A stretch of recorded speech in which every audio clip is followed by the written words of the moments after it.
ليلا ونهارا في الطرفين فقد قال الله تعالى في كلامه المجيد وبرهانه التوحيد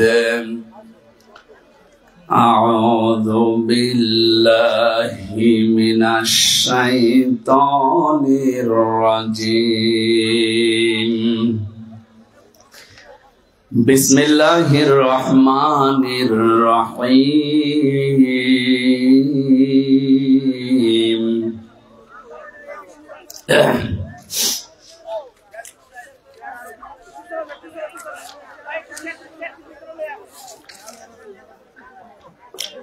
إن الأبرار لفي نعيم على الأرائك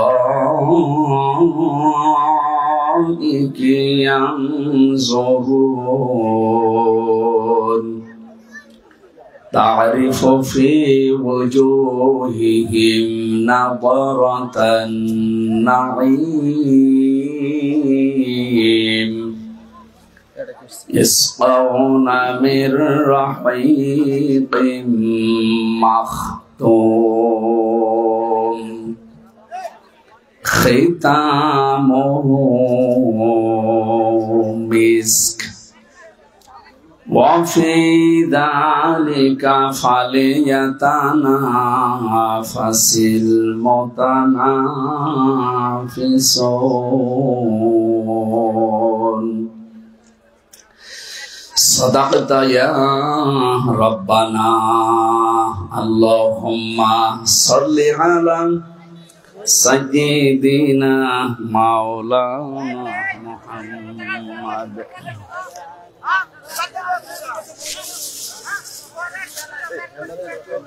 এই কি হয়েছে কি মাছের বাজার পেয়েছে চুপ করেন আরে ফ্যান কি সমস্যা কি ওই জায়গাটা ছিল ভালো ছিল ভালো করতে যেতে রওশন সব বানিয়ে ফেলবে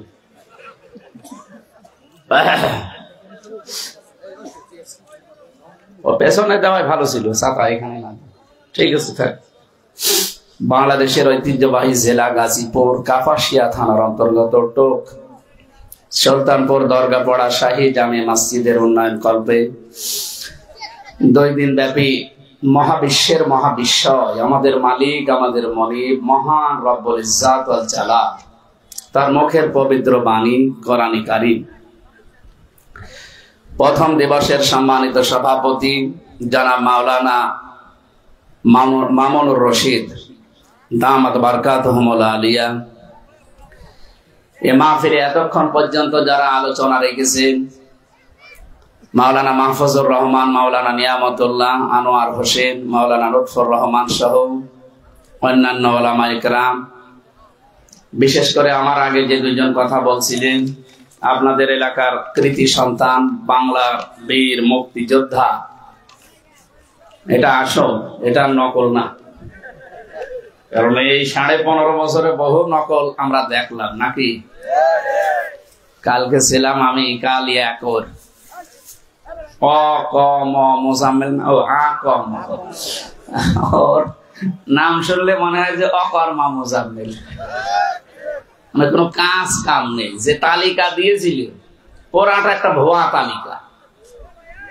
মাত্র 37 জন জামাত ইসলামের লোকজনের নাম দিয়েছে আর আওয়ামী লীগের দিয়েছে 8,000 কতজন 10,000 মানুষের ভেতরে 8,500 কয়জন ওরা আরে ভাই আপনি কি তালিকা দিলেন আপনাকে আমরা মন্ত্রী বানালাম আর আপনি পুরাটা উল্টিয়ে দিলেন এই জন্য বললাম যে আকামের মোজাম্মেল কোনো কাজ কাম নেই যদি পুরাটা একটু উল্টিয়ে দিত আমাদের যে 8,000-এর ভেতরে অন্তত 10,000-এর ভেতরে 8,500 জামাত ইসলামের লোক তাও তো একটু মেনে নেওয়া যেত বলছে ঠিক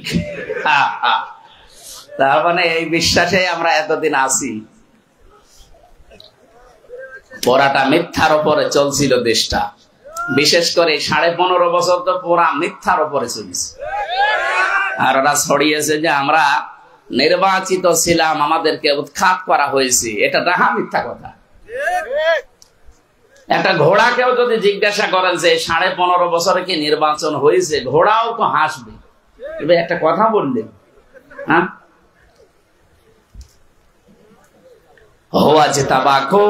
আল্লাহ বলেন আমি নির্বাচিত করি। আমাদেরকে আল্লাহ নির্বাচিত করেছেন উম্মতি মুহাম্মদ হিসাবে, লক্ষ লক্ষ নবীর উম্মত থেকে যাচাই করে বাছাই করে। কথা বলেন ঠিক কিনা? নির্বাচিত করা লাগে যে পদ্ধতিতে, তার নাম হচ্ছে নির্বাচন। তার নাম কি? নির্বাচনের মাধ্যমে নির্বাচিত হওয়া যায়। যেহেতু 8 সাল থেকে 24 সাল পর্যন্ত পৃথিবীর মানুষ সবাই জানে যে বাংলাদেশে নির্বাচন হয়নি, এটা প্রহসন হয়েছে। কারণ নির্বাচনের আগে আপনি ঘোষণা দিয়ে দিয়েছেন 154 জন, এরপরে দিনের ভোট আপনি রাতে করে ফেলেছেন। সবকিছু হিসাব নিকাশ করলে এই 8 সাল থেকে 24 সালে কোন নির্বাচন দেশের মাটিতে হয়নি। যারা এইরকম পোস্টার ছাপিয়ে কেউ যদি লেখে যে সাবেক এমপি, সাবেক মন্ত্রী, এটা অবৈধ হবে, এটা লেখা যাবে না। আপনি এতটুকু লিখতে পারেন যে সাবেক চোর, এতটুকু লিখতে পারেন না। আর একটু বেশি লিখবেন সাবেক ডাকাত, কারণ আপনি যে ডাকাতি করেছেন এটা দুনিয়াবাসী এখন জানি। কথা বলে না কেন? গাজীপুরে জেলায় বিশেষ করে কাপাসিয়া, কালীগঞ্জ, এই সমস্ত এলাকায় আসলে আমি দোয়া করছি আপনাদের এলাকার কৃতি সন্তান, বীর মুক্তিযোদ্ধা, ব্রিগেডিয়ার জেনারেল ছিলেন যিনি, জনাব আসাম আব্দুল হান্নান, আতালাল্লাহু উমরাহু ওয়া বারাকাল্লাহু ফি হায়াতি। দুনিয়ার জীবন তিনি ছেড়ে দিয়েছেন, আখিরাতের জগতে পা বাড়িয়েছেন। আল্লাহ যেন তার কবরটা জান্নাতুল ফেরদাউস বানিয়ে দেন। অন্যায়মূলক বহু কাজের কথা আমি তো বাস্তবতায় দেখেছি। যতটুকু গাজীপুর, কাপাসিয়া, কালীগঞ্জ দেখেন, এই লোকটার কারণই হয়েছে। এই লোকটার জায়গায় অন্য যারা এই যে এতদিন দেখলাম, কি দেখতে পাচ্ছেন না?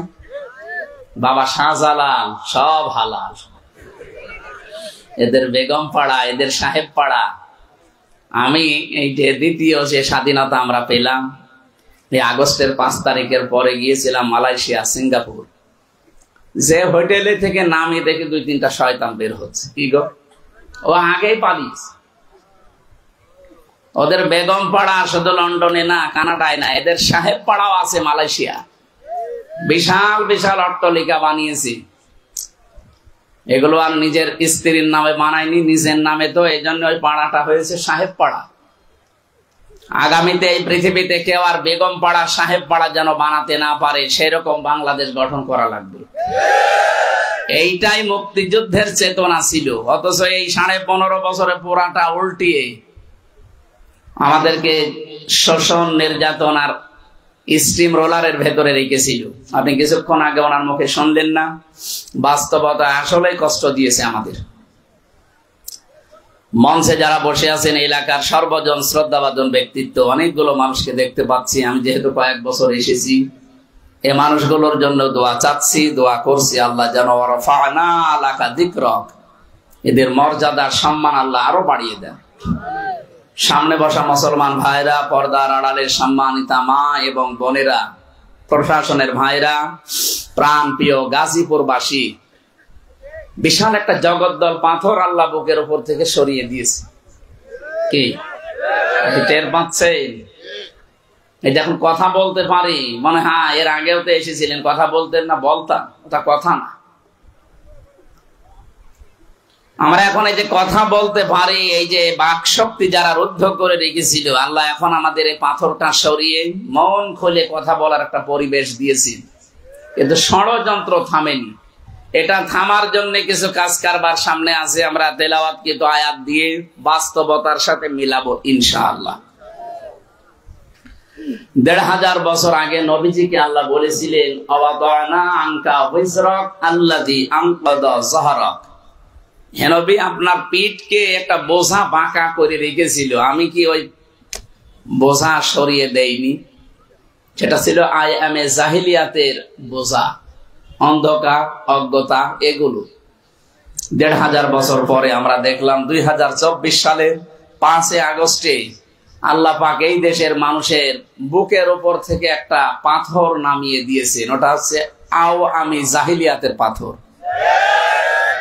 শব্দ দুইটা প্রায় কাছাকাছি, আই এম এ আর আও আমি, ওদের কাজ কারবারও প্রায় একই। আপনি জাহিলি যুগের ওই সমস্ত ইতিহাস পড়েন, আমি আবু জাহেলের ইতিহাস পড়ে দেখেছি ও কাজ কারবার করেছিল 14টা।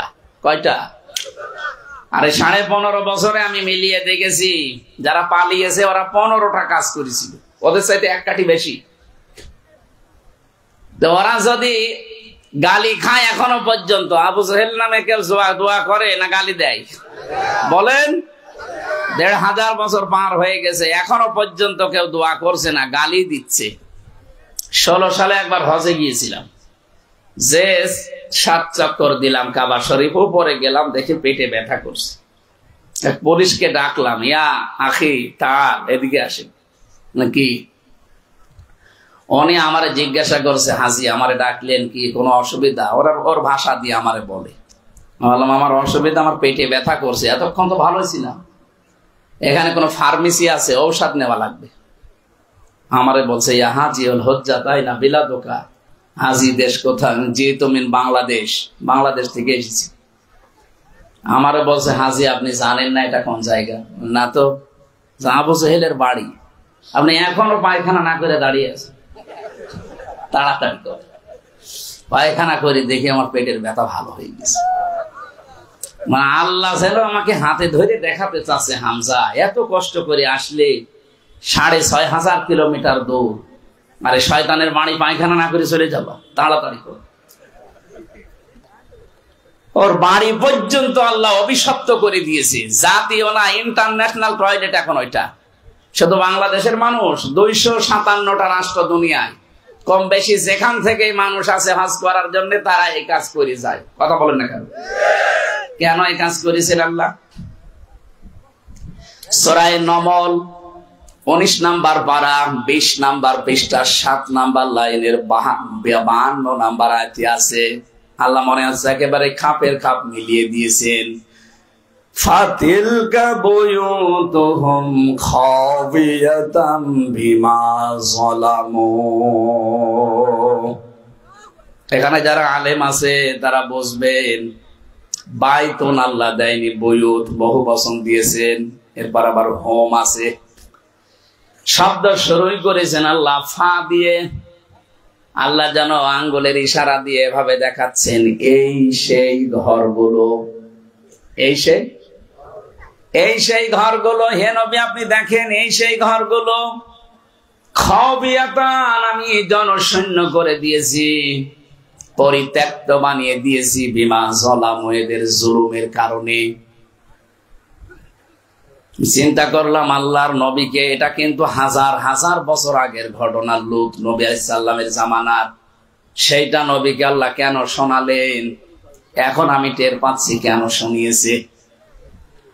লূত নবীর জামানার ওই ঘরগুলো নবী কিন্তু দেখেন নাই। বিশ্ব নবীকে ওহীর মাধ্যমে আল্লাহ জানাতে চেয়েছেন যে এই সেই ঘরগুলোর কিছু কিছু নিদর্শন এখনো আছে। লূত নবীর স্ত্রীকে আল্লাহ এখনো পাথর বানিয়ে রেখে দিয়েছে, নিদর্শন কিয়ামত পর্যন্ত সে থাকবে। প্রশ্ন আসতে পারে, লূত নবীর স্ত্রীর দোষ? হ্যাঁ, তার দোষ ছিল এই, সে সমকামী, তাকে প্রমোট করত। নিজে সমকামী ছিল না। এই যে মহিলাতে মহিলা বিয়ে করা, পুরুষে পুরুষে বিয়ে করা, এইটাও নিজে করে নাই, কিন্তু যারা করতো তাদের সাপোর্ট দিত। হয়তো একটা প্রশ্ন আসবে, নবীর স্ত্রীকে আপনি সে বললেন? আমি বলেছি এই কারণে, কারণ সে কাফের। কাফের জন্য সম্মানজনক শব্দ ব্যবহার করি না। কথা বুঝতেছেন? ও যদি ইমানদার হতো তাহলে ওনাকে আমি সম্মান দিয়ে ডাকতাম। পৃথিবীতে যারা কাফের, যারা বেঈমান, যারা ইসলামের দুশমন, দিন যত যাবে পৃথিবীতে তারা ঘৃণিত ঘৃণিত, নিন্দিত নিন্দিত হতেই থাকবে। নামটা নেওয়ার সময় আমি সম্মান দেয়নি। আল্লাহ পাক বলেন, ফানজাইনাহু ওয়া আহলাহু ইল্লা ইমরাতাহু কানাত মিনাল গাবিরিন। সূরা আরাফের 83 নাম্বার আয়াতের দিকে আছে, আল্লাহ বলেন, হে নবী, আপনার স্ত্রী বাদ দিয়ে যা আছে সবাইকে নিয়ে চলে যান এখান থেকে। এখানে আল্লাহর গজব নাজিল হবে। প্রশ্ন এখানে যে নবীর স্ত্রীকে আল্লাহ নিষেধ করলেন নিজে কেন? তারপরও আল্লাহ পাক কিন্তু এই মহিলার নাম কোরআনে ধরেননি। লোক নবীর স্ত্রীর নাম আল্লাহর জানা ছিল না তাই? হ্যাঁ, কেন কেন নামটা ধরলেন না? ইল্লাম রাতাহু দিয়েছেন যে তার স্ত্রীকে বাদ দিয়ে। আমি তাফসিরে জবাব পেয়েছি, এই জন্য বলছি ইল্লাম রাতাহু, কারণ অনেক মহিলা বসে আছে। সম্মানিত মা বোনেরা, কোরআন শরীফ আমি পড়ে পেয়েছি, যেই মহিলার স্বামী আছে সে মহিলার নাম কোরআনে আল্লাহ দেয়নি। কথা বুঝতেছেন? যে মহিলার স্বামী নেই সেই মহিলার নাম কোরআনে আছে। হযরতে মারিয়াম আলাইহিস সালাম, তার স্বামী নেই, এই জন্য আল্লাহ তার নামটা পুরা কোরআনে বহুবার দিয়েছেন, তার নামে একটা সূরা দিয়ে দিয়েছেন। কিন্তু যাদের স্বামী আছে পুরা কোরআন পড়ে দেখবেন তাদের নাম নেই। আবু লাহাবের স্ত্রীর নাম আল্লাহ দেয়নি, অমরাতুহু। আল্লাহ বলেন আবু লাহাব জাহান্নামে যাবে, ওর স্ত্রীও যাবে। কেননা আবু লাহাবের স্ত্রী উম্মে জামিল, তার নাম আল্লাহ জানতো না। এই কথা বলছেন না কেন? ফেরাউনের স্ত্রী হযরতে আসিয়া, তাকেও আমার আল্লাহ নাম ধরেননি। ইমরাতা ফেরাউন দিয়েছেন, ফেরাউনের স্ত্রী। কেন আসিয়ার নাম আল্লাহ জানা নেই? বারবার এই যে স্বামী ছাড়া স্বামী আছে এদের নামগুলো বলছি এই কারণে, কোরআনের বিশাল ব্যাপার কিন্তু আল্লাহ স্বামী নেই এমন মানুষের নাম দিলেন, স্বামী আছে নাম দেয়নি, আল্লাহ অন্য কিছু ব্যবহার করলেন। তাফসিরে মুফাসসির আমি যতগুলো ইমলাম রাতাহু তাফসির পড়েছি, সব মুফাসসির জানাতে চেয়েছেন পৃথিবীর মেয়েরা, দুনিয়ায় যদি তোমার কিছু না থাকে, স্বামী থাকলে তোমার সব আছে। কথা বলেন না? আপনি বলেন তো যে আমি নিরপেক্ষ দৃষ্টিতে বলেন, যেই দুইজন পালিয়ে গেল, যে দুই বোন, এদের যে স্বামী ছিল বাংলাদেশে কয়জন জানি? বল। তার স্বামীর নাম অনেক শিক্ষিত মানুষরা নাকি জানেই না। বিয়ের পরে তো পরিচয় হয়ে যাবে আপনার স্বামীর নামে।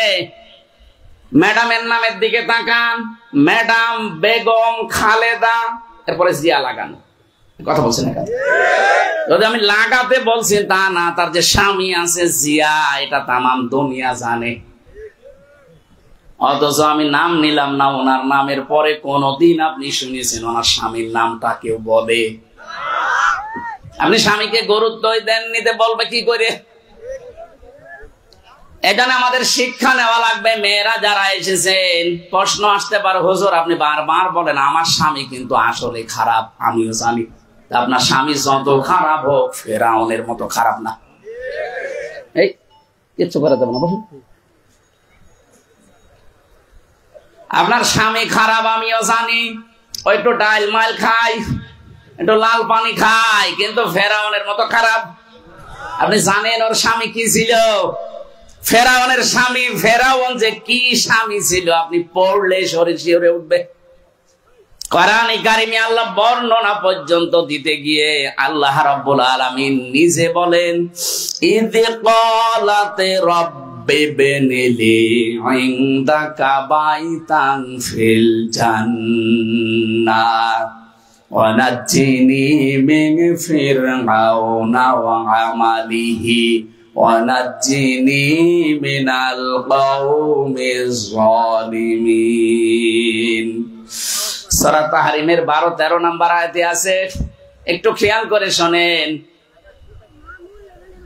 নিজের স্ত্রীর হাতের ভেতরে প্রেক লাগিয়েছে, পায়ের ভেতরে পেরেক লাগিয়েছে, কপালের ভেতরে পেরেক লাগিয়েছে, মাথার উপরে গরম তেল ঢেলে দিচ্ছে, চুলগুলো উঠে পড়ছে। এমন কঠিন অবস্থায়ও আল্লাহ পাক নিজে আরশ থেকে জিবরাইলকে বললেন, জান্নাত নিয়ে আমার বান্দির সামনে ধর। ফেরেশতা জিবরাইল সরাসরি জান্নাত নিয়ে এসেছে, যে এই দেখেন আল্লাহ জান্নাত পাঠিয়েছে আপনার জন্য। হযরতে আসিয়া বুঝতে পেরেছিলেন আল্লাহ আমার এই জুলুম অত্যাচার দেখে সান্ত্বনার জন্য জান্নাত পাঠিয়ে দিয়েছে।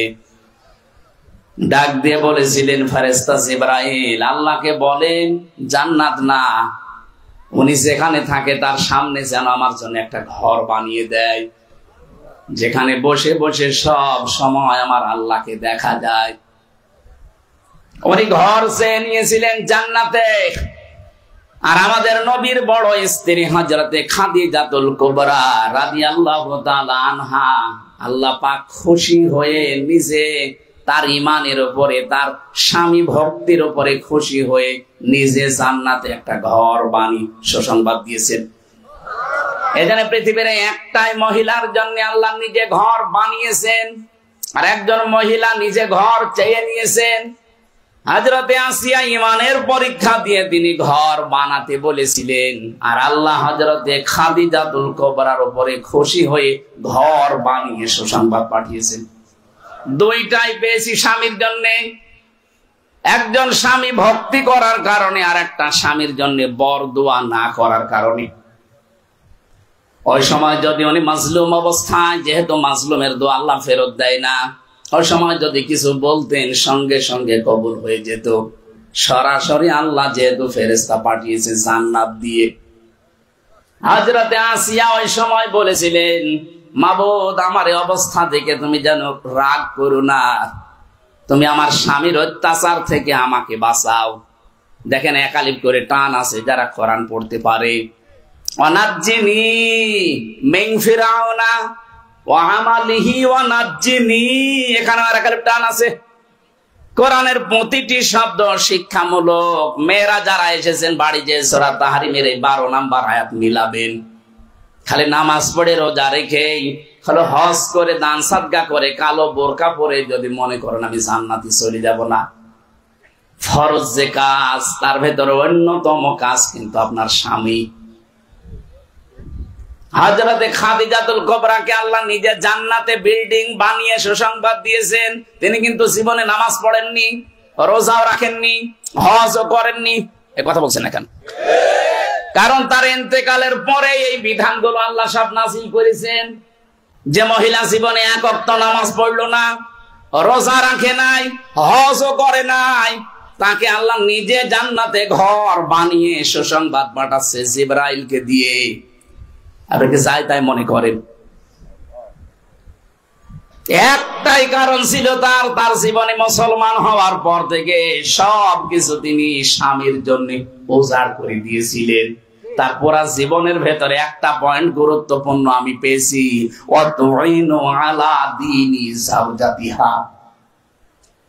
যেই মহিলা তার স্বামীকে দ্বীনের কাজে, ইসলামের কাজে, মানবতার কাছে বের করে দিয়ে তাকে সাপোর্ট দেয়, তাকে সময় দেয়, তাকে উৎসাহ দেয়, এই মহিলাকে খাদিজাতুল কুবরার সাথে আল্লাহ জান্নাতের ভেতরে থাকার ব্যবস্থা করবে।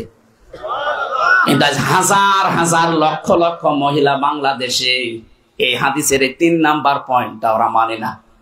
স্বামী যদি দ্বীনের কাজে থাকে, একামতে দ্বীনের প্রচারে থাকে, দ্বীনের প্রসারে থাকে, দ্বীনের শিক্ষায় থাকে, মানবতার সেবায় থাকে, ও বাড়ি থেকে সময় বের করে দেবে, তাকে আরো সাহায্য করবে।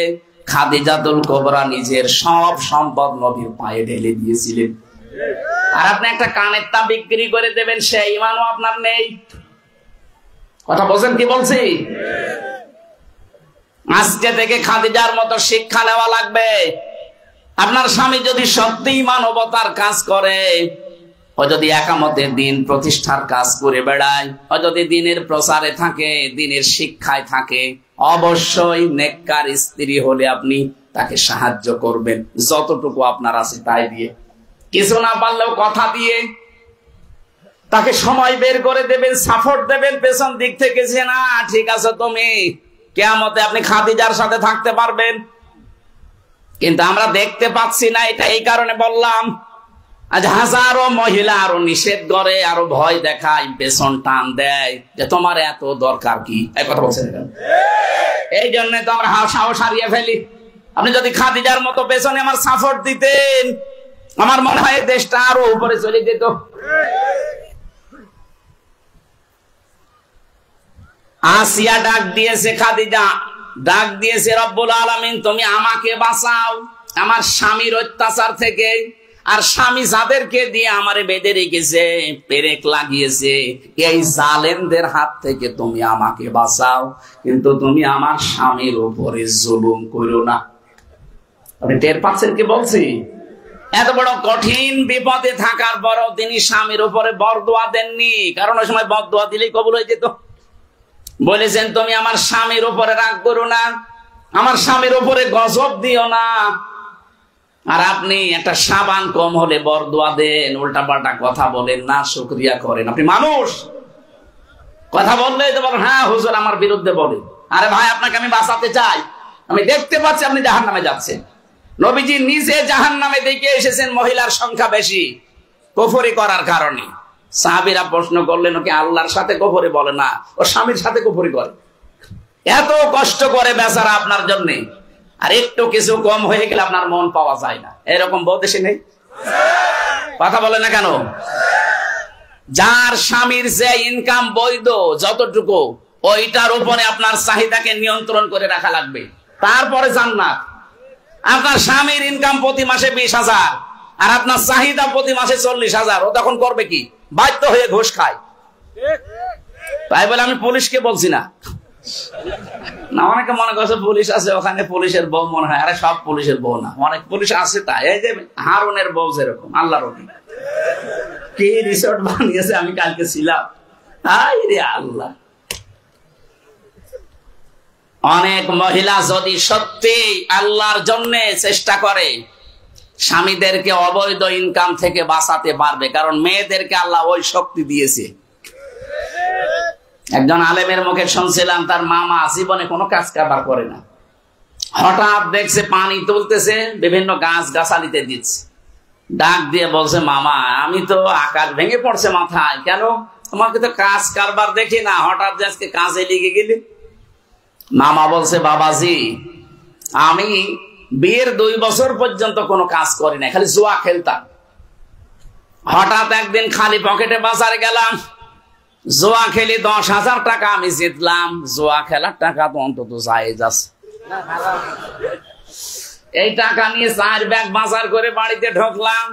বউ তো খুশি হওয়ার কথা, কিন্তু না, ওই এতদিনও আমাকে বলেছে বাঁচার জন্য, কিন্তু আজকে এত কড়াকড়ি করছে, বলে বাজার পেলে কোথায়? খালি পকেটে গেলে বাজারে এত টাকা কোথায় পেলে? আমি সত্যি কথাই বললাম যে আমি জুয়া খেলে জিতেছি 10,000, 8,000 টাকার বাজার। স্ত্রী বলছে না এই বাজার নিয়ে আমি ঘরে ঢুকতে দেব না, এইটা নিয়ে এখন যদি আমি রান্না করি, 2 জন তৃপ্তি সহকারে খাবার পর সংসার করলে যে সন্তান আমার পেটে আসবে, ওটা জন্মগত ভাবে হারামজাদা হবে, ওটা জন্মগত ভাবে হারামখোর হবে। একটা হারামখোর সন্তান আমি 10 মাস 10 দিন পেটে রাখবো কোন কারণে? এই খাবার আমি রান্নাও করব না, খেতেও পারবো না। হয় আজকে এই 2 বছরের ভেতরে আমাদের যেহেতু সন্তান এখনো হয়নি, হয় আপনি আমাকে বাদ দিয়ে দেবেন, নয়তো এই বাজার ফেরত দিয়ে আসবেন। এই বাজার খেয়ে আপনার সাথে সংসার করে সন্তান পেটে আসবে, অত জন্মগত ভাবে হারামখোর হয়ে দুনিয়ায় আসবে। এইরকম যদি প্রত্যেকটা স্ত্রী তার স্বামীর প্রতি কড়াকড়ি করত, আমার মনে হয় অনেক স্বামী অন্তত সুদ খাওয়া ঘুষ খাওয়া ছেড়ে দিত। না ওরা উদ্বুদ্ধ করে, পাশের বাড়ির কমলার স্বামী কয় টাকা বেতনে চাকরি করে, তার এত কিছু, তুমি কি করো? শেষেও বাধ্য হয় এইরকম উল্টা পাল্টা কথা শুনে, ডান হাতের ইনকাম দিয়ে হয় না, তখন বাম হাতের ইনকাম করে। কথা বলেন ঠিক কিনা? মা বোনেরা আপনি যাই বলেন, যাই রাগারাগি করেন, আর কমিটিকে যদি সামনে বছর বলেন যে ও হুজুর যেন না আসে, আমি তাও বলবো আমি আপনাদেরকে বাঁচাতে চাই।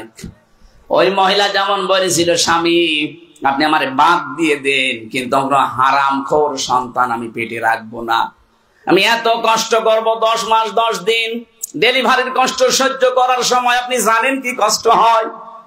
একটা পুরুষ মানুষ সর্বোচ্চ 45 ইউনিট কষ্ট সহ্য করতে পারে, এর উপরে কষ্ট দিলে আপনি মরে যাবেন। কিন্তু মা আমার মুখ দেখতে গিয়ে বিজ্ঞান জানাচ্ছে 57 ইউনিট কষ্ট সহ্য করেছে। আপনি চিন্তা করেন 45 ইউনিট দিলে আমরা পুরুষ মানুষ মরে যাব, আর ওই যে বসে আছে দাঁড়িয়ে আছে মেয়েরা, আমাদেরকে পৃথিবীর মুখ দেখাতে 57 ইউনিট কষ্ট ওরা সহ্য করে। এই জন্য তো ওদের দাম এত বেশি। 3 নম্বরে ওরা যে দুধ খাওয়ায় 2 বছর, এই দায়িত্ব কিন্তু মেয়েদের না। দুধ খাওয়ানোর দায়িত্ব মায়ের না, দুধ খাওয়ানোর দায়িত্ব বাবার। কি কার? বাবার। হ্যাঁ বাবার। আপনি আসতে বলছেন কেন? না, অনেকে মনে হয় জানেন না দুধ খাওয়ানোর দায়িত্ব কিন্তু মার না। মা যদি বলে দায়িত্ব তো আল্লাহ আমাকে দেয়নি,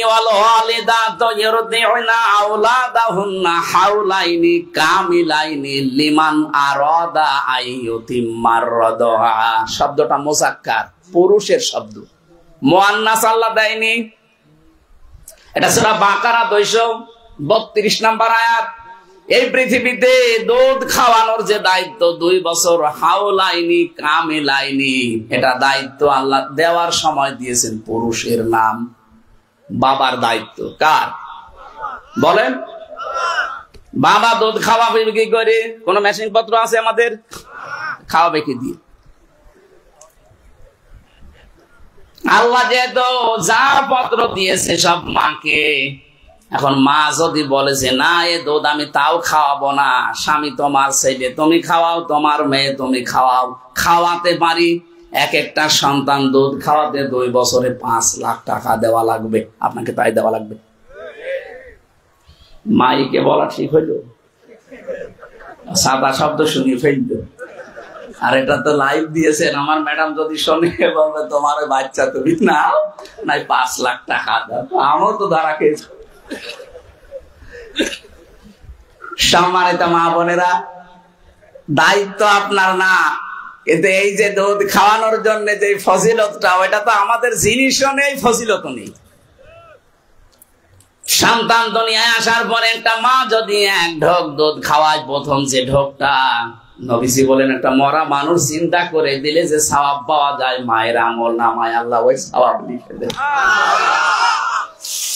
এই যে 1 বার 2 বার 3 বার বলার পরে 4র্থবার বাবার নাম বলেছে, এমনি না। পেটে রাখার 10 মাস 10 দিনের কষ্ট কোন বাবা আজ পর্যন্ত টের পায়নি, পাবেও না। কথা বলেন না কেন? এরপরে ডেলিভারির যে 57 ইউনিট কষ্ট, এটা দুনিয়ার কোন বাবা আজও টের পায়নি, পাবেও না। বুকের যে দুধ খাওয়ানো, এটা আজ পর্যন্ত কোন বাবা পারে নাই, পারবেও না। প্রতি রাতে অন্তত 2-3 ঘন্টার 1.5 ঘন্টা 2 ঘন্টা পরে পরে তার দুধ দেওয়া লাগে। আমি হিসাব করে দেখেছি, বিজ্ঞানের একটা 8 থেকে 10 বার প্রতি রাতে তাকে দুধ পান করানো লাগে। আপনি হাফ পোয়া করে হলেও 8 থেকে 10 বারে দেখবেন, আরো দিনের বেলায় আরো 12 ঘন্টা।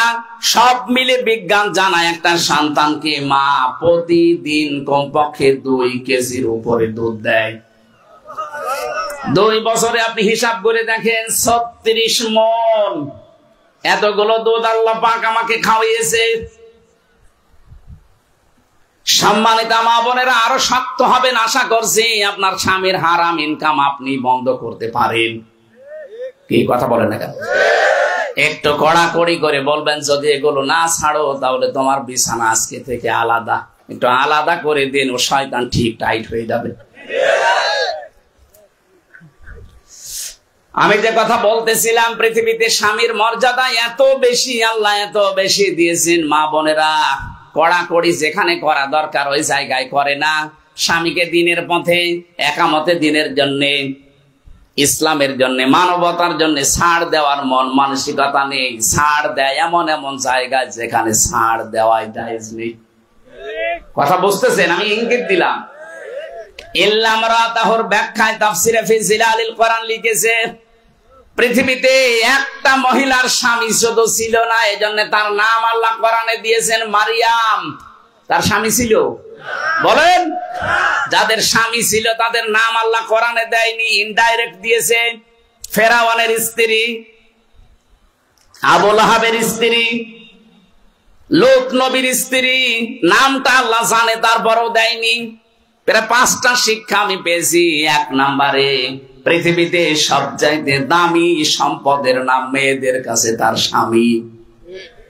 যার স্বামী যদি বৈধ কোনো কারণে তার উপরে নারাজ হয়ে থাকে, নবীজি বলেন ওর নামাজ, রোজা, হজ, দান, সাদকা সব মাঠে মারা যাবে, জান্নাত পাবেন না। লূত নবীর স্ত্রীকে তার চরিত্রের কারণে আল্লাহ পাক, তার যে চরিত্র খারাপ ছিল, সে চরিত্র হীনা ছিল, এই জন্য জাহান্নামে দেয়নি, পাথর বানিয়ে রাখেনি। একটাই কারণে রেখেছে, সে তলে তলে চরিত্রহীনদেরকে সাপোর্ট করতো।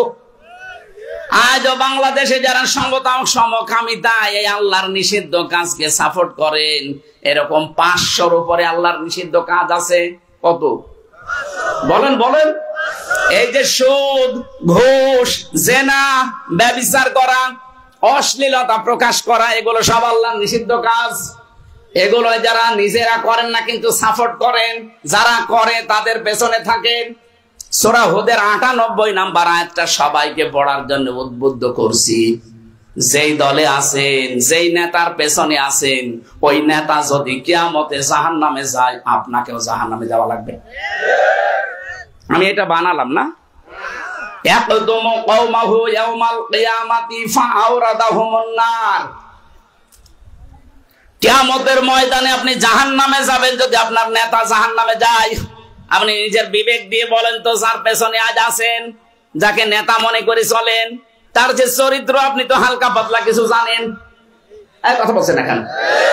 ওর যে চরিত্র, ওর যে আকার আকৃতি, ও যদি কিয়ামতে আল্লাহর সামনে দাঁড়ায়, আল্লাহ ওকে মাফ করবে আপনার মনে হয়? বলেন। এখনই যদি বলেন না, আপনি তো ধরা খাবেন। সূরা হুদ 98 নম্বর আয়াত, যত তাফসীর আছে আপনি মিলিয়ে দেখবেন, সামারাইজ মূল কথা এইটা। নেতা যদি কিয়ামতে জাহান্নামে যায়, ওর পেছনে যারা দুনিয়ায় ছিল তাদেরকে আল্লাহ জাহান্নামে দেবে। এরপর যদি কারো বিবেক না খোলে, আমি জানি অনেকের বিবেক এখনো খুলবে না, এত তালা কড়া ভাবে লাগানো, ও মগুর ছাড়া খোলা সম্ভব না।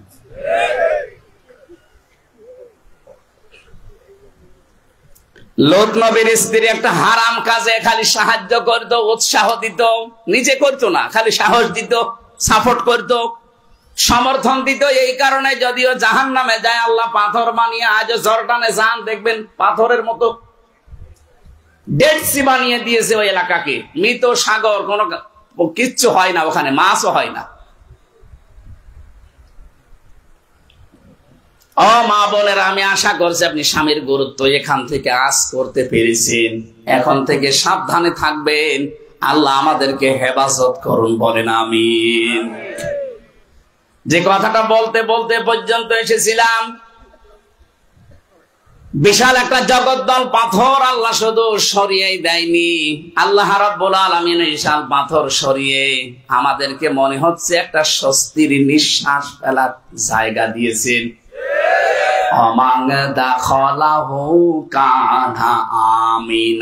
এইটাই আমার আসল কথা আজকে। সূরা আলে ইমরানের 93 নম্বর আয়াত, আল্লাহ পাক বলেন, ওয়ামান দাখালাহু কানা আমিনা, ওয়ামান দাখালাহু কানা আমিনা। আমি কাবার চত্বরকে নিরাপত্তার চাদর দিয়ে ঢেকে রেখেছি। কাবার আশপাশে যাবেন, সেখানে ছিনতাই আছে, ডাকাতি আছে, মারামারি আছে, রাহাজানি আছে, গালাগালি আছে, কিন্তু কাবার চত্বরের ভেতরে কোনো ছিনতাই, মারামারি আমি আজও দেখিনি। এই কথা বলে না কেন? আল্লাহর গ্যারান্টি, এই জায়গাটা পুরা নিরাপত্তা দিয়ে ঢেকে রাখা। প্রশ্ন আসতে পারে কেন? কারণ এখানে আল্লাহ পাকের এই জায়গাটা, এখানে শিরিক নেই। কি নেই বলেন না কেন? এখন বাংলাদেশ কি কাবা শরীফ? কথা বুঝতেছেন? বাংলাদেশ কি কাবা শরীফ?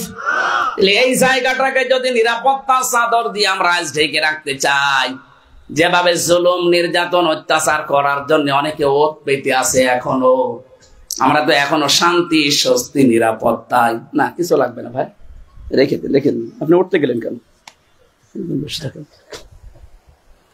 কথাগুলো একেবারে বুঝে এখান থেকে বাড়ি নিয়ে যাওয়া লাগবে। বাংলাদেশ কি কাবা শরীফ? বলেন। 6500 কিলোমিটার দূরে আছি আমরা। এই 56,000 বর্গ মাইলকে শাস্তি, শান্তি, স্বস্তি, নিরাপত্তা দিয়ে ঢেকে রাখা লাগবে না? বলেন। তাহলে এটা যদি আমরা শান্তি পেতে চাই, স্বস্তি পেতে চাই, নিরাপত্তা পেতে চাই, যে কাজটা করা লাগবে ওই কাজে আমরা কিন্তু অনেকে নেই। সেটা সূরা আনাম 82 নাম্বার আয়াতে আছে। আজকে থেকে যদি মিলাতে পারেন যে আল্লাহ কাবার চত্বরকে নিরাপত্তা দিতে পারে, ওই আল্লাহ বাংলাদেশের 56,000 বর্গ মাইল নিরাপত্তা দিতে পারে। কোরআনের পাখির একটা বক্তব্য শুনেছিলাম লন্ডনে। উনি বলেছিলেন গ্যারান্টি দিয়ে যে একজন সৌদি আরবের বাসিন্দা ওনাকে জিজ্ঞাসা করছে যে মাওলানা, সারা পৃথিবীতে কোন জায়গায় ইসলামের পূর্ণাঙ্গ রূপ আছে? উনি বলেন না। কোন জায়গায় 12 আনা, কোন জায়গায় 8 আনা, কোন জায়গায় 4 আনা, কোন জায়গায় 10 আনা আছে। পূর্ণাঙ্গ ইসলামের 16 আনা রূপ দুনিয়ার কোন দেশে নেই। 257টা রাষ্ট্রের 57টা মুসলমান রাষ্ট্র, একটা জায়গাও নেই। কিন্তু আমার বিশ্বাস, আমার মাতৃভূমি বাংলাদেশ 56,000 বর্গ মাইলে আমার আল্লাহ পুরাটাই কোরআনের রাজ কায়েমের মাধ্যমে 100 ভাগ জারি করে দেবে। ওনার যেহেতু প্রায় কথাগুলো আমরা এখন দেখছি সব সত্য হয়ে গেছে। উনি বলেছিল জালেমরা এদেশে ইঁদুরের গর্ত পাবে না, ঠিক এখন পাচ্ছে না। কথা বলেন না কেন? উনি বলেছিলেন শুধু গাছের গোড়া নাড়া দেওয়া হবে, মামু বাড়ি দিল্লি গিয়ে পড়বে, তাই পড়িছে। সবই তো ওনার কথা ঠিক হচ্ছে, এইটাও আমার মনে হয় ঠিক হবে। কথা বলে না কেন? আল্লাহর ওলি যারা সত্যিকারের আন্দাজে কথা বলে না, অবশ্যই আল্লাহ তাকে কোনো ইঙ্গিত দিয়েছিলেন। এই ইঙ্গিতের কারণে যা যা বলেছেন সবগুলো দেখলাম সব সত্য হচ্ছে। আপনি আয়াতের আমি মিলিয়েছি সূরা ফাতিহের 28 নাম্বার আয়াতের ভেতরে আছে লাকাদ কানা লাকুম ফি লাকাদ সাদাকাল্লাহু রাসূলাহুর রুয়া বিল হক। আল্লাহ পাক বলেন অবশ্যই আমার রাসূলকে আমি সত্য স্বপ্ন দেখিয়েছি, আর স্বপ্ন প্রতিফলন হয়েছিল। লা তাদখুলুন্নাল মাসজিদাল হারামা ইনশাআল্লাহু আমিনিন, নিরাপত্তার সাথে আপনি মসজিদে হারামে প্রবেশ করবেন। এই স্বপ্ন নবীকে আল্লাহ দেখিয়েছেন। এখন কি নবী আছে? নবীর ওয়ারিস আছে? কথা বলেন না কেন? আল্লামা দেলাওয়ার হোসাইন সাইদি শহীদ রহমতুল্লাহ আলাইহি উনি যে নবীর ওয়ারিস, কোন সন্দেহ আছে? কথা বলেন না কেন? নবীর স্বপ্ন যেমন আল্লাহ লাকাদ দিয়ে আরম্ভ করলেন, লাকাদ সাদাকাল্লাহ, অবশ্যই আল্লাহ সত্য প্রমাণ করবেন। রাসূলাহুর রুয়া বিল হক, তার রাসূলের যে স্বপ্ন ওটা সত্যের রূপ দেবেন। তাহলে রাসূল নেই, রাসূলের নায়েব যারা, উত্তরাধিকারী যারা, রাসূলের স্থলাভিষিক্ত যারা, রাসূলের ওয়ারিস যারা, তারাও যদি কোনো স্বপ্ন দেখে আল্লাহ ওইটাও বাস্তবে রূপ দেবে।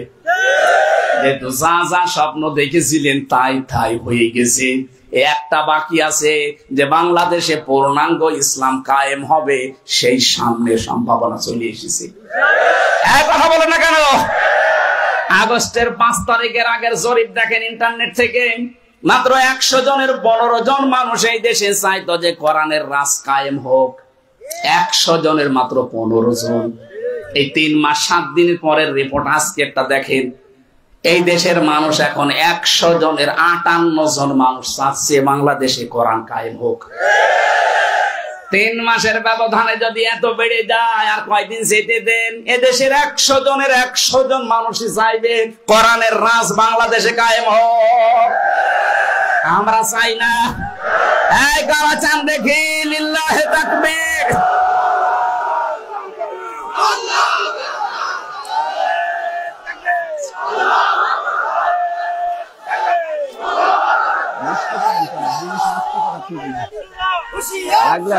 আলহামদুলিল্লাহ ভাই,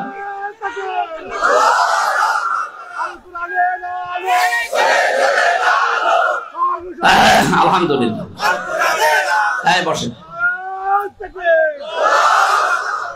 আপনাদেরকে কোরআনের সূরা ফাতিহের আয়াতে হালকা সন্দেহ আছে? রাসূলের স্বপ্নে যদি আল্লাহ বাস্তব রূপ দিতে পারে, রাসূলের নায়েবের স্বপ্ন বাস্তবে রূপ দেবে না? মানে যা দেখলো সব তো হয়েই গেল অলরেডি। জালেমরা আজ করতে পারছে? কথা বলেন না কেন? দু একটা একটু মুখ বের করছে, পিটিয়ে জনগণ আবার ঢুকিয়ে দিচ্ছে। বেশি বাড়াবাড়ি লাফালাফি করেছিল যে জেলার লোক, দেখেন তাদের পেছনের অবস্থা, বানরের পেছনের মতো লাল হয়ে গেছে। গোপালগঞ্জে কয়দিন লাফিয়েছিল বুবুর কথা মতো, যেই বলেছে আমি চট করে আসতেছি, ওরা মনে হচ্ছে আসতেছে, আনন্দে লাফিয়ে কিছু শৃঙ্খলা তৈরি করেছিল, এমন পিটানো পিটিয়েছে আর্মিরা।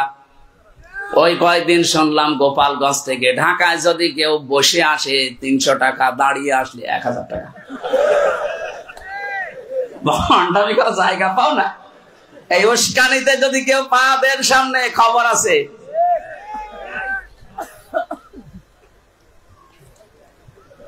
আমার ভাইরা, আমার তো 100 একটা বিশ্বাস করি আমি, আপনাদেরকে আমি করতে বলছি, কোনো চিন্তা নেই। সামনে নায়েবে রাসূলদের স্বপ্ন যদি একটা একটা করে সবগুলো আল্লাহ দেখাতে পারে, উনি যেহেতু গ্যারান্টি দিয়ে বলেছিলেন, আমি 100% গ্যারান্টি দিয়ে বলতে পারি আল্লাহর কোরআনের 16 আনায় বাংলাদেশে কায়েম হবে। সে পরিবেশ আল্লাহ তৈরি করে দিচ্ছে, এখন আমাদের শুধু অ্যাক্টিভ থাকা লাগবে।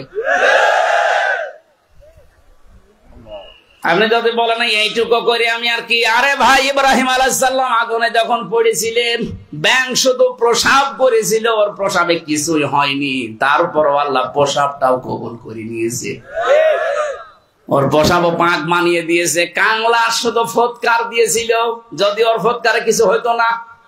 নবী ইব্রাহিমের বিপক্ষে থাকার কারণে কাংলাসকে আল্লাহ এত ঘৃণা করেন, ওকে কেউ দেখে মেরে ফেলতে পারলে 10 নেকি হয়। ইব্রাহিম নবীর চাইতে আমাদের নবীর দাম আল্লাহর কাছে বেশি না কম? আরো জোরে বলেন।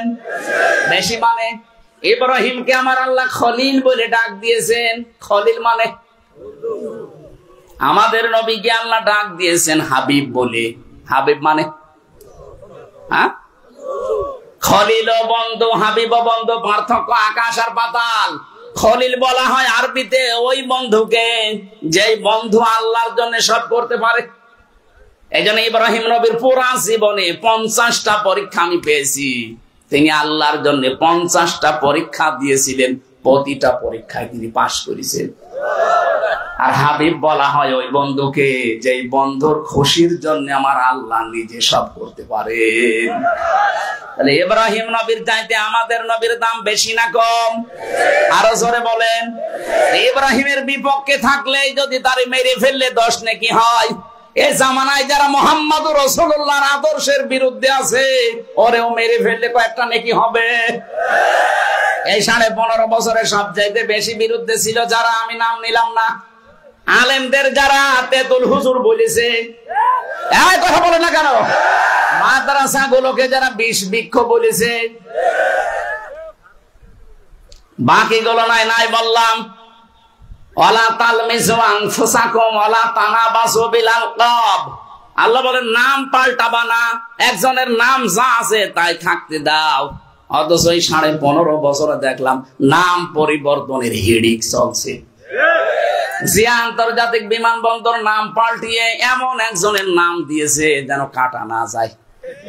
শয়তান জাতে মাতাল হলো, তাহলে ঠিক আছে। কেন আপনি নাম পাল্টাতে গেলেন? এটার জন্য কত হাজার হাজার কোটি কোটি টাকা বাংলাদেশের খরচ আপনি জানেন? টাকা তো আপনার বাবা দিয়েছে।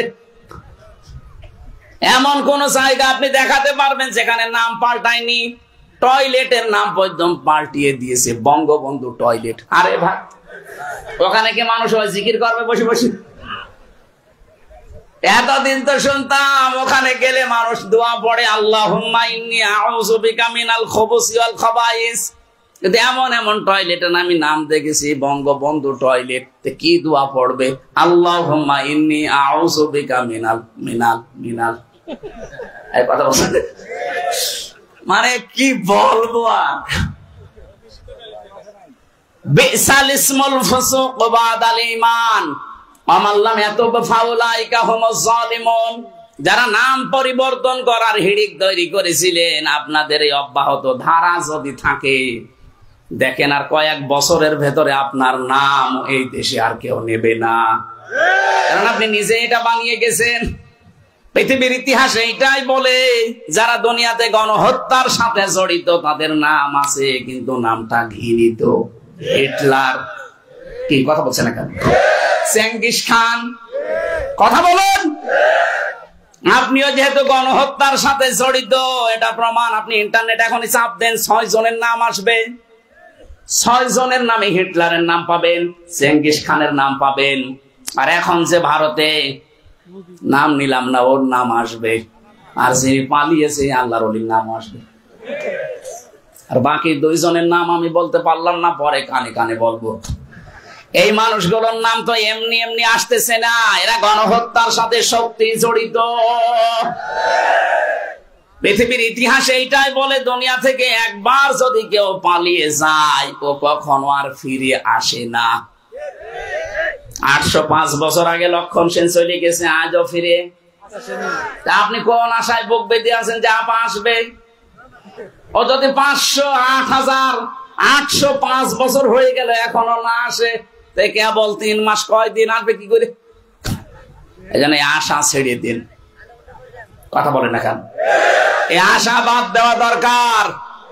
কোন আশায় বুক বেঁধে লাভ নেই। এদেশের মানুষ এখন যা আরম্ভ করেছে, কোন জালেমকে কিয়ামতের আগে চেয়ারে বসতে দেবে না।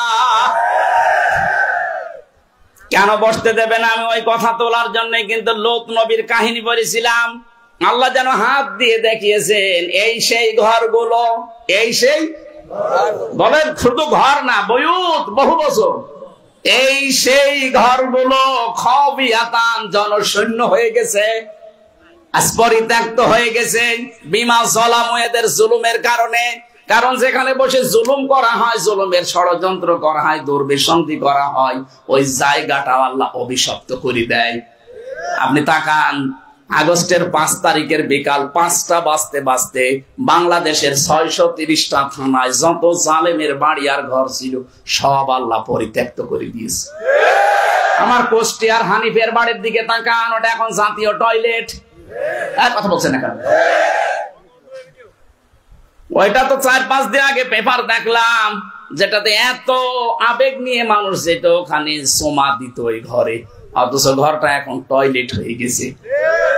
এটা 3 দিন আগে গিয়েছিলাম এই যে কিশোরগঞ্জে, ওদের জাতীয় যেটা অফিস, জেলা অফিস, ওর পাশ দিয়ে আসার সময় দেখলাম ঘর ভেঙে মানুষ এখন টয়লেট করছে। তাও একবারে 3-4 জন যাচ্ছে, কেউ এদিকে কেউ এদিকে কেউ এদিকে, মনে হচ্ছে জামাত বন্ধ, টয়লেট চলছে। আল্লাহ এটা এমনি করেছে। আমার ওই যে কাবা শরীফে যাওয়ার পরে পেটে ব্যথা হয়েছিল, আবু জেহেলের বাড়ি কাজ করার পরে পেটা ব্যথা ভালো হয়েছে। এ জালেমদের বাড়ি ঘর আমার মনে হয় আল্লাহ ঠিক ওই রকম করে দিয়েছে। কারো পেটে ব্যথা হচ্ছে, ওখানে যে কাজ করে আসছে। এ পর্যন্ত আল্লাহ শেষ করে দেয়নি। এর পরের শব্দটা আমাদের জন্য। আপনারা কি বাড়ি চলে যাবেন নাকি? একটু শোনেন কি বলছি, শোনেন। সূরা নমলের 52 নাম্বার আয়াতের শেষের অংশ এবার আমাদের জন্য। এতক্ষণ তো গেল জালেমদের, তাদের আল্লাহ নিশ্চিহ্ন করে দেবে, তাদের আল্লাহ উজাড় গৃহ উপহার দেবে, তাদের জনশূন্য করে দেবে, তাদের পরিত্যক্ত করে দেবে। আর আমাদের জন্য কি?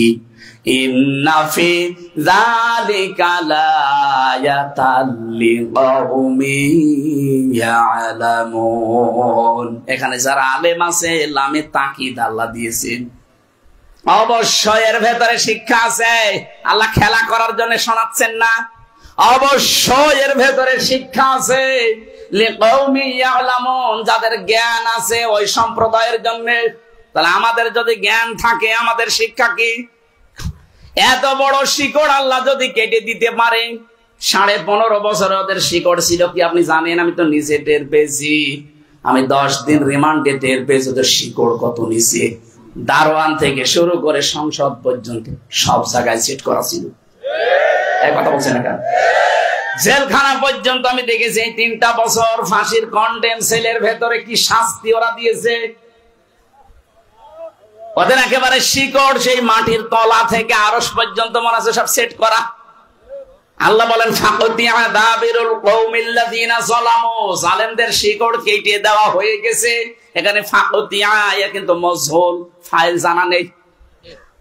এর ফাইল কে কেউ জানে? আপনি দেখেন, চিন্তা করে দেশে 630টা থানায় যারা জালেম ছিল, ওদের বাড়ি ঘর এখন আর নেই, কিন্তু ভেঙেছে কে নির্ধারিত করে বলেন? ফাইল নেই। কে ভেঙেছে কেউ জানে না। ভেঙেছে কে আপনি বলতে পারবেন যে হামজা ভেঙেছে? কথা বলে না কেন?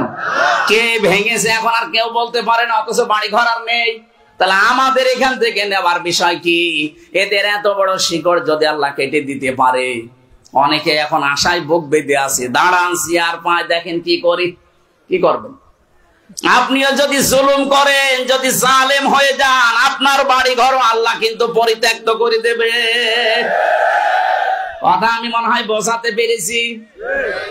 এরপরেও যদি কেউ না বোঝার ভান করে থাকেন, এদিকে আসেন, কানের নিচে দুইটা চড় দিয়ে গরম করে ফেলছে, এদিকে আসেন। এখনো বলেন না হুজুর আমি বুঝি না। তুই বোঝার দরকার নেই, এখানে আসলি কোন কারণে? এত ভেঙে ভেঙে বলার পরও যদি কেউ না বোঝে, বলেন তো আপনি বুঝেছেন কিনা?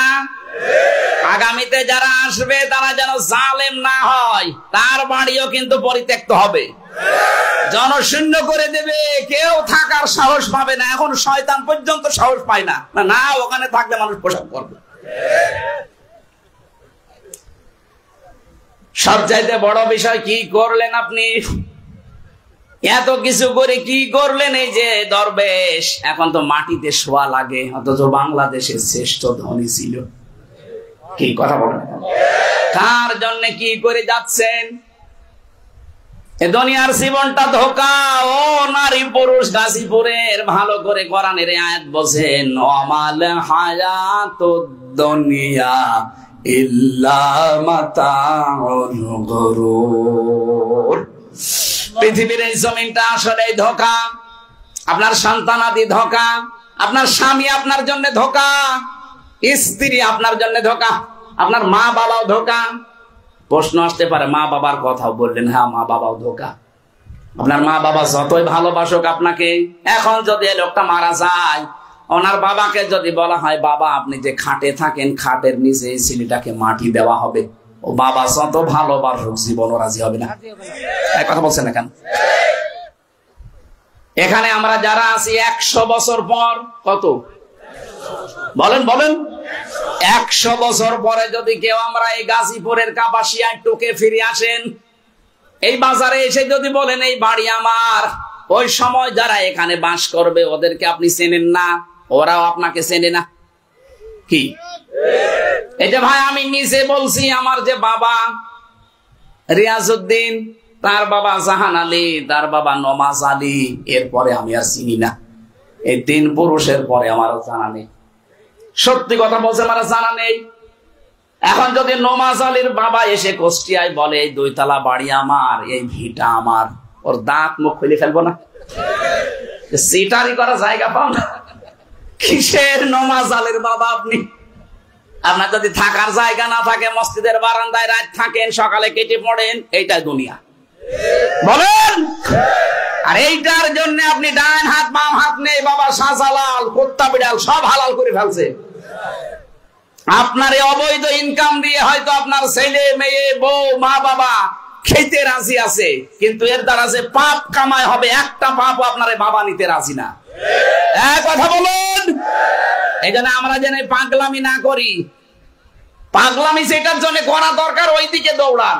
অফি যালিকা ফালিয়াতানাফাসিল মুতানাফিসুন। প্রতিযোগিতা করতে চাও, আমার বানানো বাগান আছে জান্নাত, ওইটা পাওয়ার জন্য প্রতিযোগিতা করব। আমরা প্রত্যেকে এক একজন প্রতিযোগী।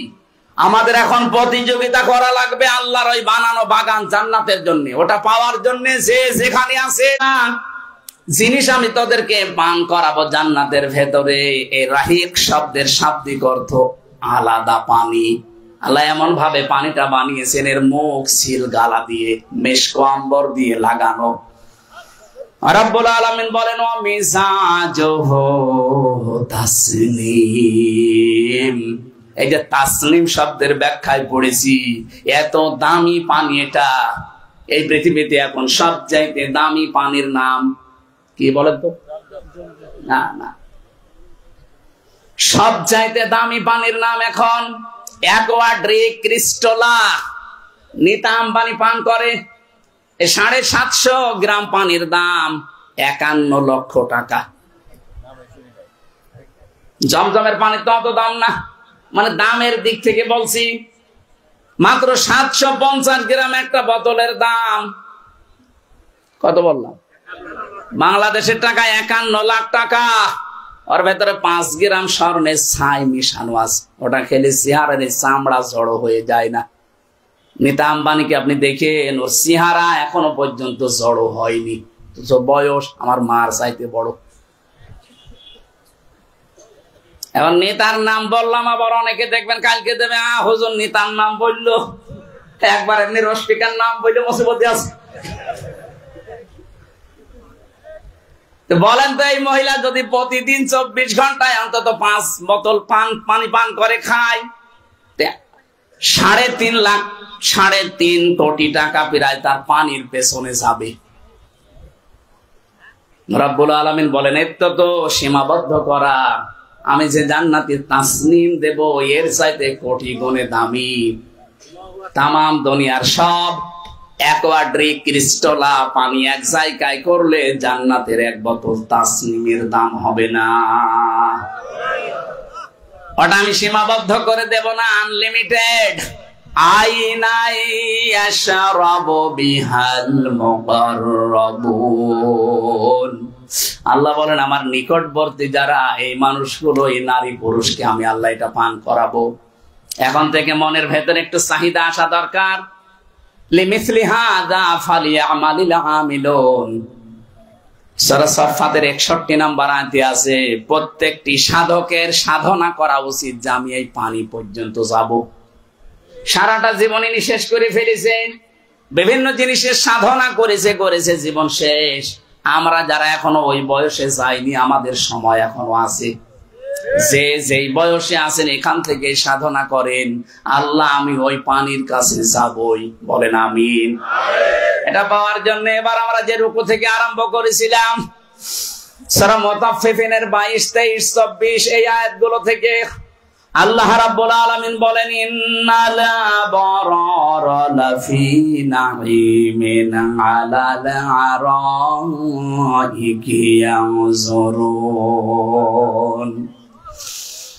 নিশ্চয় যারা আবরার, আবরার মানে কুষ্টিয়ার ফাহাদ, আবরার ফাহাদ, হ্যাঁ, বীররুম থেকে শব্দটা এসেছে, আবরার বহুবচন। নিশ্চয় যারা নেককার, এই যে শব্দটা আজ আমাদের দেশে মানুষ বোঝে না, এই কারণে ইসলামকে অন্যদিকে নিয়ে যায়। নবীজি কিন্তু জন্মের পর থেকেই তিনি আবরার ছিলেন, নেককার এবং ন্যায় পরায়ণ। আল্লাহর নবীর কাছে প্রথমে নামাজ আসে নাই, প্রথমে রোজা আসে নাই, প্রথমে হজ আসে নাই। ওনার জন্মগত ভাবে উনি নবী হওয়ার আগেই ছিলেন সত্যবাদী। কথা বলেন না কেন? নবী হওয়ার আগেই উনি সত্যবাদী, নবী হওয়ার আগেই উনি ন্যায়পরায়ণ। এটা আজ 53 বছর হয়ে গেল, এই দুইটা জিনিস আমাদের নেই, এই জন্য আমরা পিছিয়ে আছি। আমরা যদি সত্যি সত্যবাদী হতে পারতাম, ন্যায় পরায়ণ হতে পারতাম, যে যেই জায়গায় আছি ওই জায়গায় আমি ন্যায় পরায়ণ হব, এদেশে অবিচার থাকতো না। আমি আমার চেয়ারটার সাথে ন্যায় বিচার করতে পারি না, বিশেষ করে 15.5 বছর তো করতে পারি না, কারণ একক সিদ্ধান্তে চলেছে দেশটা। উনি যা বলবে তাই, বাকি সবগুলো পুতুল। বলেন, এইটা যেন আমরা আর হতে না দেই। এইটা হতে দিলে দেশটা আবার জাহান্নাম হবে। প্রত্যেকের কিছু না কিছু বলার ক্ষমতা থাকা লাগবে। এই কথা বলছেন না কেন? আমি কথা হয়তো বোঝাতে পেরেছি, আপনিও বুঝেছেন, এখন না বোঝার ভান করে আছেন। আমাদের আদম নবী আলাইহিস সালামকে আল্লাহ যেদিন তৈরি করেন, ওই দিনই তাকে একটা ক্লাস নিয়ে শিক্ষা দিয়েছিলেন। ওয়াল্লামা আদামাল আসমা কুল্লাহা। আল্লাহ পাক বলেন, আমি নিজে ক্লাস নিলাম, আমার ছাত্র হযরতে আদম। ক্লাস নিচ্ছেন কে? ছাত্রকে। জায়গাটা কোনটা? জান্নাত। এমন ক্লাসরুম, এমন জন ক্লাস নিচ্ছেন আমাদের মালিক, তিনি। ছাত্র আমির হামজার মতো না, ছাত্র সরাসরি নবী। এই যে আমরা অনেকে আয়াতের ব্যাখ্যা করি, আল্লামা আদম আল আসমা, বিভিন্ন জিনিসের নাম আল্লাহ শিখিয়েছেন না। আরে ভাই, আলু পটল বেগুন সিঙ্গা এগুলোর নাম শিখাতে আল্লাহর ক্লাস নেওয়া লাগে না? এত বড় গুরুত্বপূর্ণ একটা ক্লাসে অবশ্যই আল্লাহ এমন কিছু শিখিয়েছেন, এগুলো এখন আধুনিক তাফসিরে পাবেন। আল্লাহ ওই ক্লাসে ওনাকে শিক্ষা দিয়েছিলেন যত ন্যায় এবং যত অন্যায়ের বিষয় আছে সবগুলো। এই জন্য মানুষ আমরা যারা আছি আদমের সন্তান, লেখাপড়া না জানলেও ব্যক্তিগত ভাবে জন্মগত ভাবে কিন্তু আপনি ন্যায় অন্যায় বুঝে বোঝেন। এটা আপনাকে শেখালো কে? ওই যে আমাদের বাবাকে আল্লাহ শিক্ষা দিয়েছেন, বংশ পরস্পরায় ওনার কাছ থেকে আমরা যারাই দুনিয়ায় আসি কিয়ামত পর্যন্ত ওটা পেয়ে গেছি। এখন এইটা যদি আপনি পালন করতে না পারেন, এই জন্য পুরা কোরআনে যেখানেই দেখবেন আল্লাহ পাক আমাদের শ্রেষ্ঠত্বের কথা দিয়েছেন, সেখানে এই দুইটা শব্দ দিয়েছেন, কুনতুম খায়রা উম্মাতিন উখরিজাত লিন-নাস তা'মুরুনা বিল মা'রুফ ওয়া তানহাউনা আনিল মুনকার। তোমরা শ্রেষ্ঠ জাতি, তোমাদেরকে আমি আল্লাহ মানুষের কল্যাণের জন্য বের করলাম, ভালো কাজে আদেশ করবা, অসৎ কাজে নিষেধ করবা, এটুকুই অর্থ না। তা'মুরুনা বিল মা'রুফ, মা'রুফ শব্দটা উরফুন থেকে এসেছে। আরাফা ইয়ারিফু মানে পরিচিত হওয়া, পরিচিত কাজ যেগুলো ওইগুলো করবা। পরিচিত কাজ কোনগুলো? ওই যে ক্লাসের ভেতরে এটা ন্যায় এটা অন্যায়, এক ক্লাসে আল্লাহ সবগুলো পরিচয় করিয়ে দিয়েছিলেন। ওই পরিচিত কাজ এখনো দুনিয়ায় আমরা সবাই জানি যে চুরি করা এটা খারাপ কাজ, ডাকাতি করা খারাপ কাজ, মানুষের উপকার করা ভালো কাজ। এই যে পরিচিত কাজগুলো আপনি জানলেন, কোন বাবা আপনাকে জানিয়েছে? ওই এক ক্লাসে আল্লাহ জানিয়ে দিয়েছিলেন আদমকে। ওইটাই আমরা বংশ পরস্পরায় নারী পুরুষ যারাই আসি সবাই জেনেছি। এই জন্য আমাদের আসল কাজ এখন আবরার হওয়ার জন্য ভালো কাজে আদেশ যেগুলো পরিচিত কাজ, অন্যায় কাজে নিষেধ বাধা দেওয়া যেগুলো আমাদের কাছে আগেই জানানো হয়েছে, এইটাই যদি কেউ ইনভলভ হতে পারে দুনিয়ায়, তার মানে ন্যায় প্রতিষ্ঠা করা, সত্য প্রতিষ্ঠা করার কাজ আপনাকে করা লাগবে। আলাল আরাইকি ইয়ানজুরুন, আল্লাহ পাক বলেন কিয়ামতের দিন নজর করে সবকিছু তুই নিজে দেখতে পারবি। তারিফু ফি ওজুহিহিম নাযরাতান নাঈম, এতটুকুই না, তোর চেহারার ভেতরে ওই সমস্ত নিয়ামতের ছাপ ভেসে উঠবে। দুনিয়াতে যে মানুষগুলো আল্লাহর ন্যায় এবং সত্যকে প্রতিষ্ঠা করার জন্য, কায়েম করার জন্য যে যতটুকু কোরবানি, স্যাক্রিফাইস, ত্যাগ তিতিক্ষা করবে, ওই মানুষ কিয়ামতের দিন ওইরকম উজ্জ্বলতা নিয়ে উঠবে। কথা বোঝেন নাকি হাঁ করে আছেন? কথা বুঝতেছেন? পৃথিবীতে যার যতটুকু কোরবানি আল্লাহর জন্য, ইসলামের জন্য, কিয়ামতে তারিফু ফি ওজুহিহিম নাযরাতান নাঈম, ওইটা উজ্জ্বল হয়ে ফুটতে থাকবে। আপনি ইসলামের জন্য কি করেছেন বলেন আপনি নিজেই?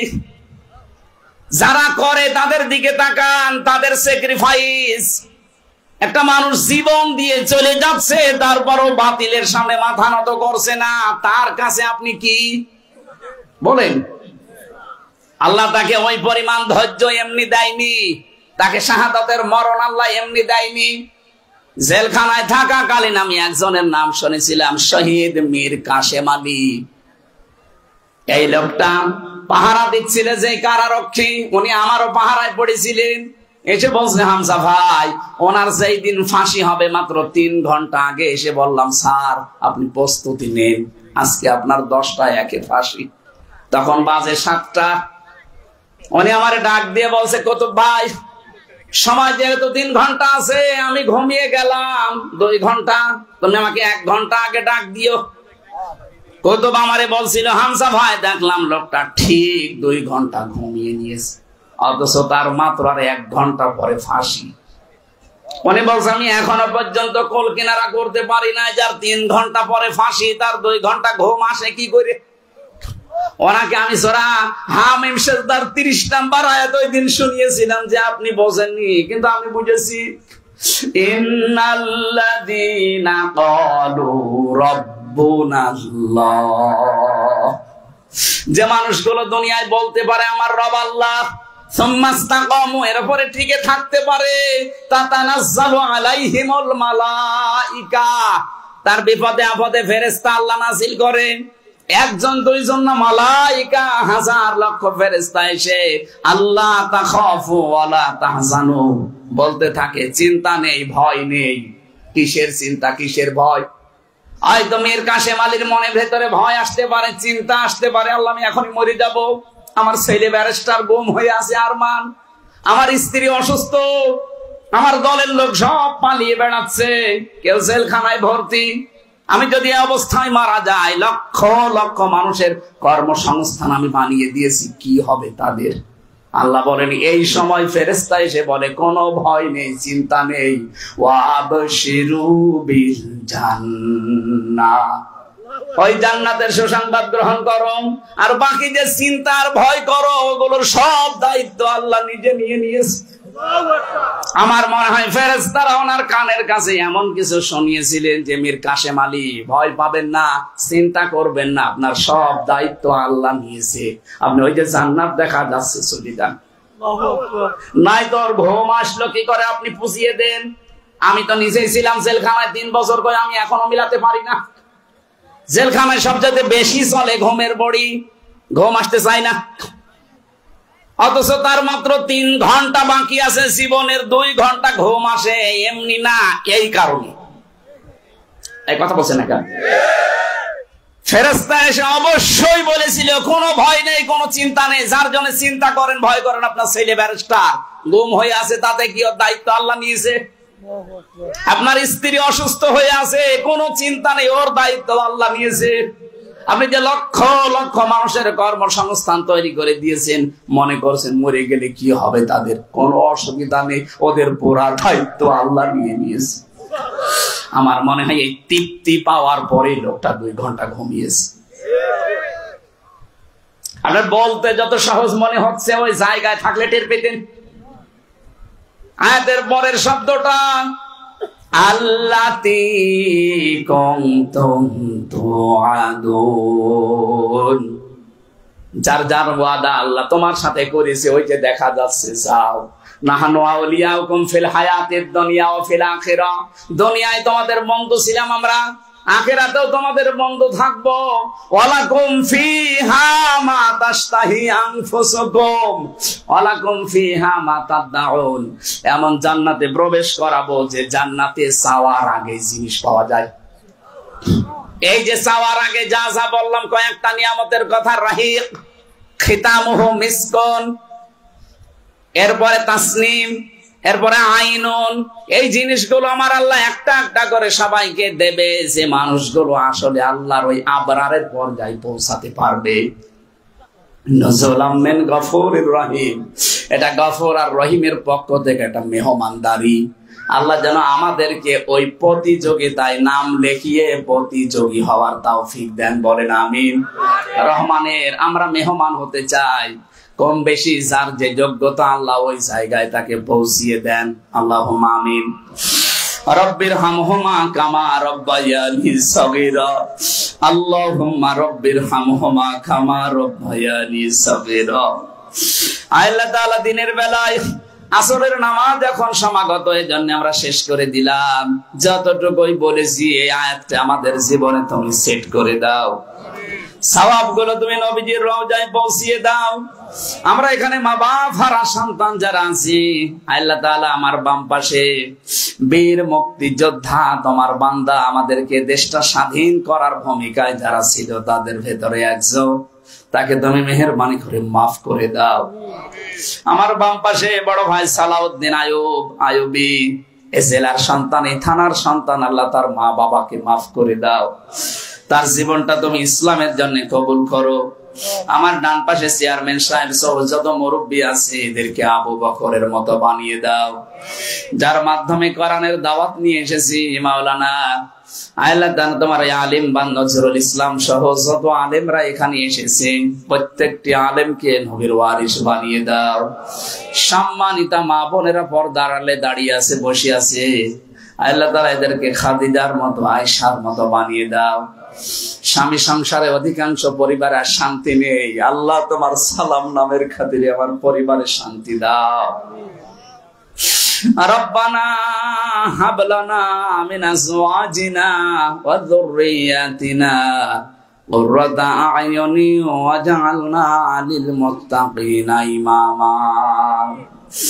স্বাধীন একটা দেশ যখন আল্লাহ দিয়েছো, চর্ম চোখে একটু দেখতে চাই কোরআন দিয়ে দেশটা চলছে।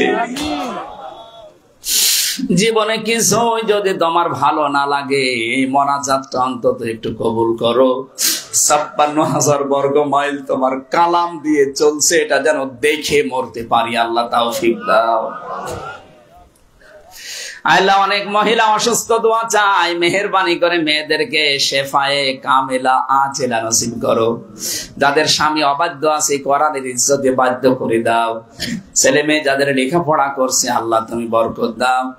অনেক ছেলে মেয়ে মেধা স্মৃতি ভালো না, আল্লাহ মায়েরা বাবারা হাত তুলেছে, আমি মুসাফির অবস্থায় বলছি, আল্লাহ তুমি ছেলে মেয়েদের মেধা স্মৃতি খুলে দাও। সন্তান যাদের হয় না, আল্লাহ ইব্রাহিম নবীকে তুমি ৮৬ বছর বয়সে সন্তান দিয়েছো, আমরাও তো ইব্রাহিমের সন্তান। যাদের সন্তানাদি নেই, আল্লাহ তুমি একটা উত্তরাধিকারী